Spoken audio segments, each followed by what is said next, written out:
राजा Raghuvanshi murder case, शादी के 1 महीने बाद हुआ कत्ल। अब पत्नी सोनम और कथित प्रेमी राज एक दूसरे को ठहरा रहे हैं मास्टरमाइंड। नमस्कार, देखो टीवी न्यूज से मैं हर्षवती खाती। इस वक्त की बड़ी खबर, राजा रघुवंशी हत्याकांड में हर दिन नए खुलासे हो रहे हैं। इस सनसनीखेज मामले में मुख्य आरोपी राजा की पत्नी सोनम रघुवंशी और उसका कथित प्रेमी राज कुशवाहा अब एक दूसरे को हत्या का मास्टरमाइंड बता रहे हैं। पुलिस ने सोनम समेत 5 आरोपियों को 8 दिन की पुलिस रिमांड पर भेज दिया है, जहां उनसे अलग अलग पूछताछ की जा रही है। आखिर मास्टरमाइंड कौन? राज और सोनम एक दूसरे पर लगा रहे हैं आरोप। मामले की जांच कर रही मेघालय पुलिस ने ईस्टर्न रेंज के डीआईजी डेविस एनआर मार्क के अनुसार अब तक सोनम और राज दोनों एक दूसरे को हत्या का साजिशकर्ता बता रहे हैं। हालांकि अब तक दोनों का आमना सामना नहीं कराया गया है। डीआईजी के अनुसार बयान दर्ज होने के बाद ही आरोपियों को आमने सामने कराया जाएगा। डीआईजी मार्क ने एक चौंकाने वाला खुलासा करते हुए बताया कि राजा की हत्या में सोनम ने खुद ही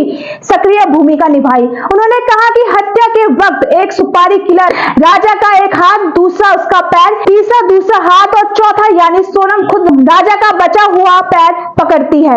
इसके बाद चारों ने मिलकर राजा को गहरी खाई में फेंक दिया। इससे साफ है कि सोनम यह सुनिश्चित करना चाहती थी कि राजा की मौत वहीं हो जाए। राजा के परिवार का दर्द, बहू को बेटी समझा, उसने बेटे को ही छीन लिया। राजा की मां भावुक होकर कहा, मैंने सोनम को बेटी जैसा माना।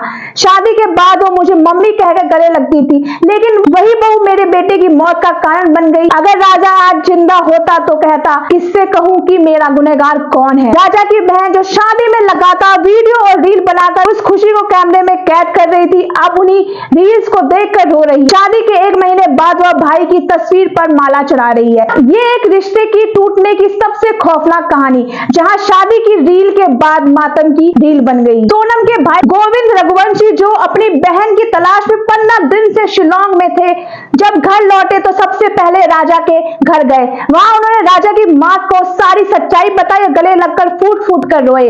उन्होंने बताया कि उन्हें भी यकीन नहीं था कि उनकी बहन ऐसा कर सकती है। 1 महीने एक विश्वासघात। 11 मई 2025 को सोनम और राजा की शादी बड़े धूमधाम से हुई थी। परिवार बेहद खुश था, लेकिन उन्हें यह नहीं पता था कि ठीक 1 महीने बाद यानी 11 जून को वह उसी बेटे का मातम मनाएंगे।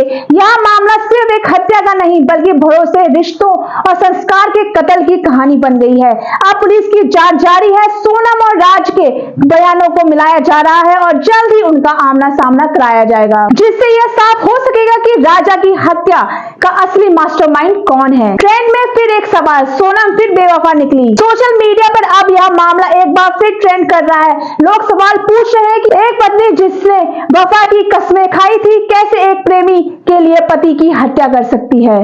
अभी के लिए बस इतना ही। बाकी खबरों को देखते रहे देखो टीवी न्यूज, सच दिखता है।